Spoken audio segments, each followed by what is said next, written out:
Hi, readers. It's Lori. Welcome back to my channel, Books, Ink, and Paper. Today, I wanted to talk to you about some adaptations of books that I have read that I would like to spend some time watching on a streaming service. So I'm going to talk about the book plot, where the streaming adaptation is available for you, and then kind of see where I go from there. I'm not a big television watcher necessarily, but I do watch television in the evening, typically, but I don't know, it's just not usually movies because I quite honestly can fall asleep. So for me to watch a lot of television, I have to usually have a weekend day or a day off. So we'll see. I have a couple of days off coming, and I'm not quite sure what I'm going to do with them yet. So let's get started. So one that I've been trying to get through, and I may have even talked about this before, is Magpie Murders. And this is the novel by Anthony Horowitz that I've already read, obviously. But the adaptation is currently on PBS, and I'm a contributor to my PBS local channel. So I receive my ability then to receive the Passport streaming service happens as a result of that. So if you're not a member of PBS and you believe in public broadcasting, that's a great way for you to contribute to them, but also to be able to see some of the shows at your leisure, because often what happens for me is that I can't watch them when they air. Magpie Murders is one of those amazing, unique styles that I really enjoy, which is a book within a book. So Alan Conway is the author of a series of murder mysteries, and his editor, Susan Ryland, is about to edit his newest novel when something happens and Alan is found dead. They have to try to determine, it looks like an accident. Well, it looks like I think as I recall, it looks like he may have jumped to his death. But, if it's a murder mystery, no, that wouldn't happen. This also then includes the book that he wrote with his famous detective character, Atticus Pund. And so she then goes through the editing process of the book while trying to also figure out who might have wanted to harm Alan Conway. And let me just say, he's not a real likable guy. So there's probably a list of people. I enjoyed this book a lot. I remember where I was when I read it, and it is one I would like to reread. I enjoy Anthony Horowitz's novels very much, and I think the PBS adaptation is good. I've seen a couple of episodes. I'm pretty happy with it and the way that they did it, which is some of the dual story are the same kind of character, same actors that play different characters. So I thought that was kind of interesting. And I really enjoyed this as a read. So we'll see if I enjoy it when I complete the adaptation. Another one that I've read and enjoyed is Anxious People by Fredrik Backman. Fredrik Backman is a kind of a go-to author for me, and Anxious People was a good read. I think it was maybe a little bit more mixed in the reading community, but I enjoyed it a lot. It is now an adaptation on Netflix, and I think I lent it to my daughter, so I don't have a physical copy of it with me at this point. However, Anxious People is a unique plot too, in that it involves a robbery, and a number of people in the bank are then held hostage by the robber. And there is of course, negotiation that begins, and they are trying to kind of be with this situation that they're in, be with this man who decided to commit this crime. It's very, it's a character development story for certain. It's less about the crime and much more about this moment in time which each of these people finds themselves in, and how their lives are changed as a result of this experience. I really did enjoy this one too, so I hope the adaptation is good. One of my favorite books, and I've talked about this a number of times too, is Anne of Green Gables by Lucy Maud Montgomery. So all of you know, I've really loved this for a long time. And I really didn't get introduced to the book, or, well, that's not true. I knew about the book. I didn't read the book until I saw an adaptation of Anne of Green Gables. At that time, I think it was on PBS. It's a much older one. And I just adored it. My sister and I watched it together, and it was just one of the best times I remember being with her and watching this adaptation and then reading this book as a result. So there's a new one called Anne with an E, and it is on Netflix, and I have heard people like it. I believe it's a series rather than a standalone film, which that one that I was just describing was too. There's a lot to unpack in these books, so it does lend itself well to a series. So I would like to at least start that and see if I like it as much as the one I remember so fondly. A book I didn't like is called The Cabin in the Woods by Paul Tremblay. Sorry, editing Lori here. It's a cabin at the end of the world, not a cabin in the woods. Sorry, Paul Tremblay. Sorry, a cabin at the end of the world. I read this in A Cabin in the Woods. I've talked about it before. And my child was coming to the cabin, my youngest, Megan, and she scared the bejeebies out of me while I was reading it. However, I was not particularly loving this book. And it could have been the frame of mind I was in, because she actually read it recently and really enjoyed it. And she read it because she wanted to watch this adaptation, A Knock at the Cabin, which I think now is on Peacock, as far as I can tell. You know, it's interesting because you see these things and they're streaming somewhere, and then if they're not current, that, you know, when you look it up, then they're streaming somewhere else already. But I do think that this is on Peacock TV. A Cabin in the Woods, or A Knock at the Cabin in this case, is a very unique sort of apocalyptic kind of plot. A young girl is in the woods playing. Her dads are both in the cabin, finding no reason to be, you know, watching her because they're in the woods and she seems safe, and it's the middle of the day. And a rather large, sweet seeming man comes up to her and starts to have a conversation with her.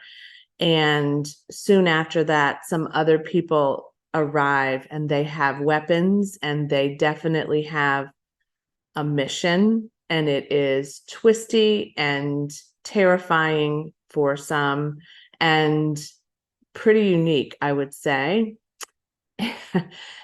I have heard that the adaptation is very well done, so I would like to give it a try and see if I like it better than the book, and maybe it'll cause me to reread the book and see if at this different time in my life it lands differently with me. I don't know. We'll see. I started this one the other day, and I didn't continue with it just because I wasn't in the frame of mind to watch a movie. But I do want, and that was what inspired this video. I do want to watch Where the Crawdads Sing by Delia Owens, the original author, but now, of course, is an adaptation that is currently on Netflix. But I think this went out into theaters first, which I did not choose to go to see.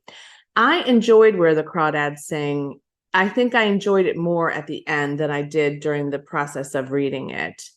It is a difficult sort of look at a young girl whose dad is a terrible guy and whose family is just dispersed from her. And she remains with her dad in this swamp and really grows up without any parenting or any supervision really at all.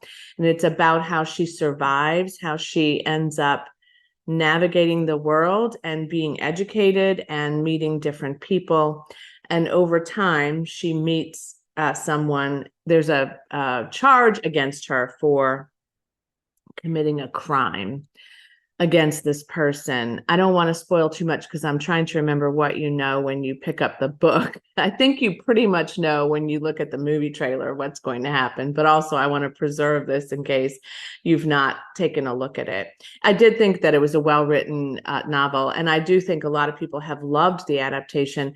As I recall, the adaptation from the public, the scores from the public were way higher than the ones from critics. However, I do think there are a couple of really great actors that are in this film. So I would like to watch that one. And I think my partner would like to watch that one too, because I do think she may have also read Where the Crawdads Sing, now that I think about it.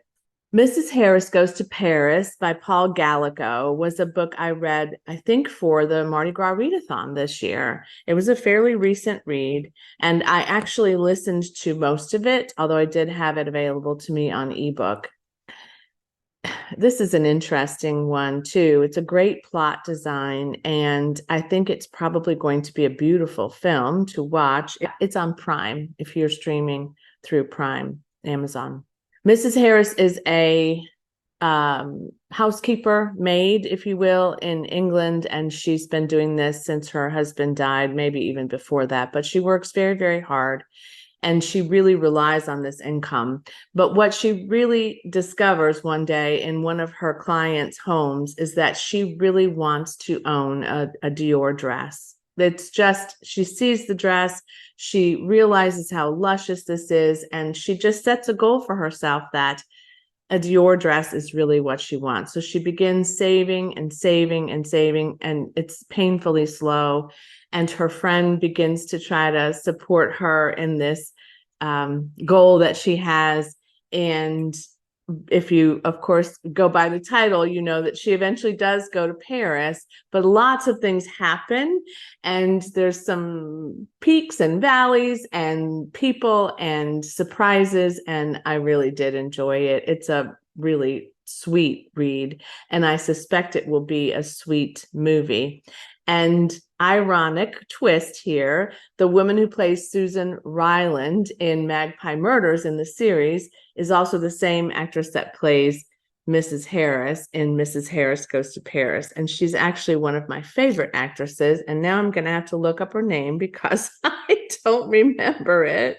Leslie Manville is her name, and I really do adore her. I've seen her in a number of things, and so I recommend you watch whatever you can that she might be starring in. And the last one of the adaptations that I've read is The Woman in the Window, which was originally written by A.J. Finn and is now an adaptation that is also on Netflix. It stars Julianne Moore, Gary Oldman, Anthony Mackie, Jennifer Jason Leigh. It has a great cast of actors as well.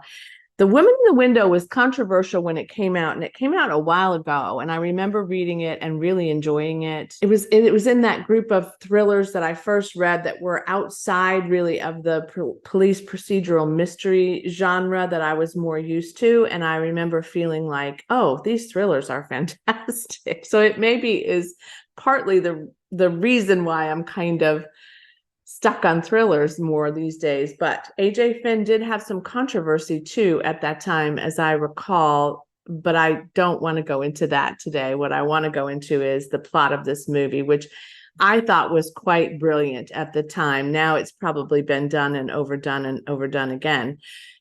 Anna Fox is a doctor. She's a psychiatrist, as I recall, or some sort of a therapist, and she is agoraphobic and never leaves her home. She also has a significant drinking problem, and she can see her neighbors out the window of her apartment and often spies on them and watches what they're doing.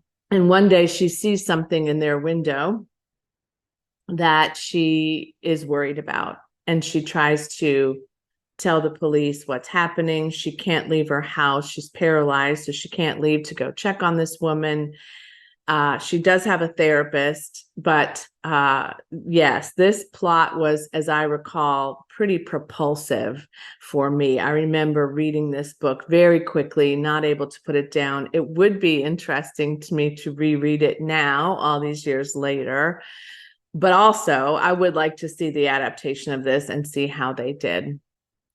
So these are the ones that I've read that I am looking forward to watching. And then I have another video coming up because I've already looked at some others that I haven't read. So that would mean that I would need to maybe read those books first. But I think I'll bring it to you in a video and then see which ones I want to prioritize. What I'm curious about is if you've seen any of these or read any of these novels and what your thoughts are about book 2 adaptation in this case. I'm also curious about whether or not you read the book before you watch the adaptation. Typically, that is what I do. And I very rarely venture off from that principle. But now and again, I have been known to watch the adaptation first. So I'm curious about how you do that, as well as whether or not these are adaptations that are of interest to you. And if they're not, what are the adaptations that you're ready to read as a result, or ready to watch as a result of having read that book? Okay, thanks for joining me today. I appreciate you all so much. Your comments, your questions that you're asking me are fantastic as well.